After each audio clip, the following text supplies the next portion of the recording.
ایک بزرگ تھے، یہ نہر کنارے وضو کر رہے تھے، تو کئی دنوں کے فاقے تھے، کیا دیکھا کہ پانی کی سطح پر بہتا ہوا ایک خوش نما سیب آیا، تو اشتہا غالب ہوئی، اس کو پکڑا اور کھا لیا۔ جب کھا چکے تو پھر خیال آیا یہ تو میرا تھا ہی نہیں، یہ تو مال لقطہ تھا، تو میں نے اس کو کھا لیا، اب اس کا مالک کیسے ملے؟ جس سمت سے پانی آ رہا تھا اس سمت سفر شروع کر دیا۔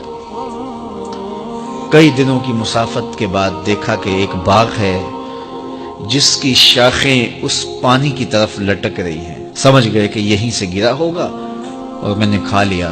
خیر باغ میں پہنچے، مالک سے ملے، کہا کہ یوں میں نے ایک سیب کھا لیا ہے اور میرا غالب گمان یہ ہے کہ اس باغ کا وہ سیب تھا، تو میں معافی مانگنے آیا ہوں، یا پھر بتائیں کہ اس کا ہرجانہ کیا ہوگا۔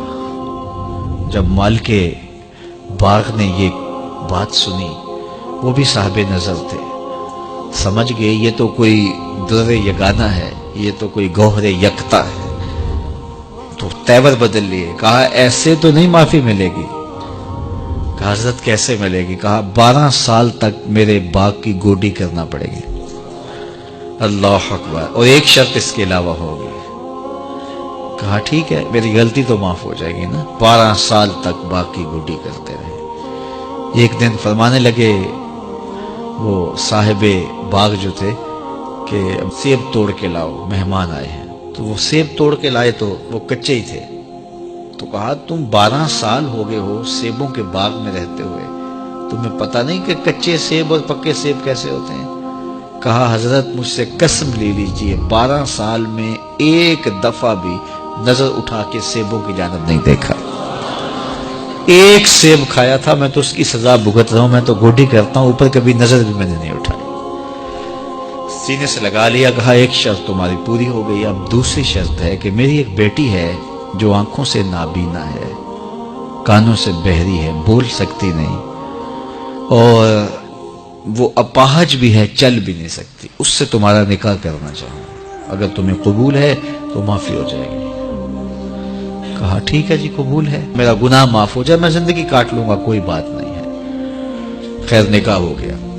کہا کہ یہ کمرہ ہے، یہاں آپ کی زوجہ آپ کی منتظر ہے۔ جب وہاں گئے تو ایک خوبرو دوشیزہ منتظر تھی، تو فوراً پلٹے کہ میں غلطی سے کسی اور کمرے میں آ گیا ہوں۔ پلٹتے ہوئے دروازے کی چوگاٹ سے سر پھٹ گیا، خون بہنے لگا۔ جب باہر آئے تو صحن میں پہنچے تو وہ بزرگ وہاں تھے۔ کہا کیا ہوا؟ کہ حضرت ایک غلطی کی سزا اتنی کاٹی، اب کہیں دوسری غلطی نہ ہو جائے، وہ تو کوئی اور ہے خاتون۔ کہا وہی تمہاری زوجہ ہے۔ تو میں بتاؤں کہ وہ بہری کیوں ہے؟ آج تک اس نے غیر محرم کی آواز نہیں سنی۔ تو میں بتاؤں کہ وہ بول کیوں نہیں سکتی؟ آج تک اس نے غیر محرم سے کلام نہیں کیا۔ اندھی اس طرح ہے، آج تک اس نے غیر محرم کو نہیں دیکھا، اور اپاہج جس طرح ہے، چل کے کبھی گھر کی دہلیز سے گئی نہیں ہے۔ تو اس خاتون کا جب نکاح ہوا اور پھر ان سے اللہ نے ان کو ایک بچہ دیا جس کا نام ہے الشیخ عبد القادر جیلانی۔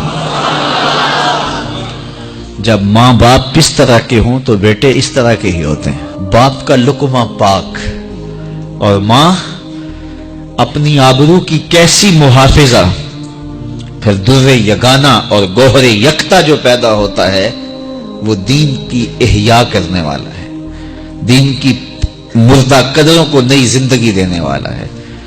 حضرت ملا علی قاری لکھتے ہیں کہ حضور غوث اعظم جب مجلس واعظ کرنے بیٹھتے تو 70 ہزار کا اجتماع آپ کے مجمع میں ہوتا، اور عمومی طور پہ اللہ کی رحمتوں کے حوالے سے بات کرتے، اور جس دن آپ اللہ کے قہر، غضب اور جلال کی بات کرتے کئی جنازے اٹھتے۔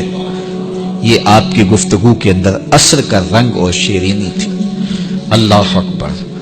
تو باپ دیکھیے کہ رزق کے معاملے میں کتنا محتاط ہے، اور ماں دیکھیے اپنی عصمت کی کتنی حفاظت کرنے والی ہے۔ مائیں بچوں کی تربیت کرتی ہیں، ماؤں کے ذریعے سے پاکیزہ صرف بچے جنم لیتے ہیں، تو لہٰذا ماؤں کو اچھی تربیت کا حامل ہونا چاہیے تاکہ وہ آگے اچھی تربیت خود کر سکے۔